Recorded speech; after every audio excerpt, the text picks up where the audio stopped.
चाहूंगा कि आप आवाम को थोड़ा सा क्रिप्टो का कॉन्सेप्ट समझाएं, किस तरीके से ब्लॉकचेन टेक्नोलॉजी काम करती है, किस तरह से ये माइनिंग होती है, क्या है पूरा कॉन्सेप्ट, क्या है क्रिप्टो का।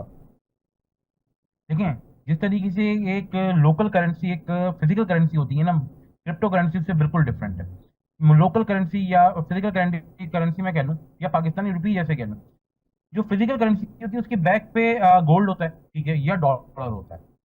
जो क्रिप्टो बिल्कुल। है, क्रिप्टो के बैक पर ना डॉलर है ना ही गोल्ड है।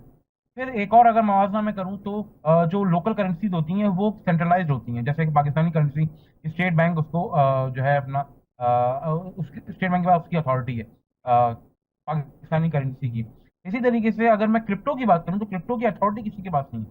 वो एक डिसेंट्रलाइज सिस्टम पे काम करती है और ब्लॉकचेन टेक्नोलॉजी के थ्रू वो काम कर रही होती है। अब अगर लोग ये जानना चाहेंगे ब्लॉकचेन क्या होता है, तो देखिए, ब्लॉकचेन टेक्नोलॉजी इस तरीके से है कि वो इंफॉर्मेशन को ब्लॉक्स के जरिए, थोड़ा सा समझिएगा, टाइम टेकिंग है, जी थोड़ा जी। टाइम ज्यादा ले लूंगा, लेकिन ये कि जी। लोगों को मैं समझा दूंगा आगे प्रोग्राम के तवसत से।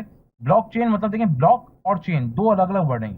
इसमें होता क्या है कि जो इंफॉर्मेशन, जो डेटा, जो इलेक्ट्रॉनिक डेटा है, उसको ब्लॉक्स की सूरत में अपने पास सेव किया जाता है, और ना सिर्फ सेव किया जाता है, उसको सिक्योर रखने के लिए जो एक फिजिकल सॉरी एक इलेक्ट्रॉनिक चेन होती है, उसके जरिए उसको बांध करके, मतलब यूँ समझें कि लोकल लैंग्वेज समझाने की कोशिश कर रहा हूँ ताकि लोग जो आराम से समझ जाएं।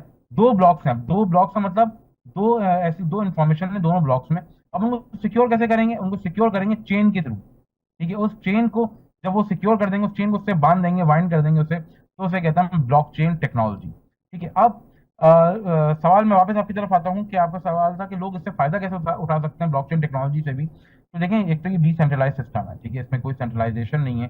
आप डिसेंट्रलाइज प्रोसेस के थ्रू इससे फायदा उठा सकते हैं। जैसे मैंने अभी एनएफटीज का जिक्र कर लिया, आपसे इन्वेस्टमेंट का जिक्र कर लिया, मैंने ट्रेडिंग का जिक्र कर लिया। माइनिंग भी कर सकते हैं लोग।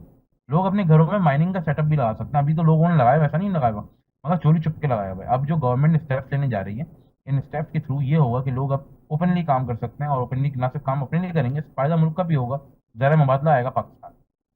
अच्छा, अनस एक चीज़ हमें समझाइएगा कि हम देखते हैं कि आए दिनों हमें पता चलता है कि एक नया कॉइन आ गया है, तो उसकी कॉइन की एग्जिस्टेंस कैसे आती है। जिस तरीके से आपने कहा कि कोई भी करेंसी होती है किसी मुल्क की, वो बैक्ड बाय गोल्ड होती है या इस तरह के प्रीशियस एलिमेंट्स होते हैं उसके पीछे, तो क्रिप्टो को किस तरीके से आप जस्टिफाई करते हैं, उसके बैक पे क्या होती है चीज़, किस तरीके से वैलिडेट किया जाता है क्रिप्टो के किसी कॉइन को। देखिए, क्रिप्टो के पीछे जो है ना, मुख्तलिफ हजारों, मतलब यूँ कहूँगा, कंप्यूटर्स होते हैं, उन कंप्यूटर्स के प्रोसेसर शामिल होते हैं, ठीक है। जिस तरीके से एक फिजिकल करेंसी की बैक पर गोल्ड शामिल है या डॉलर शामिल है, इस तरीके से क्रिप्टो की बैक पर कंप्यूटर शामिल है, कंप्यूटर के प्रोसेसर ये शामिल है।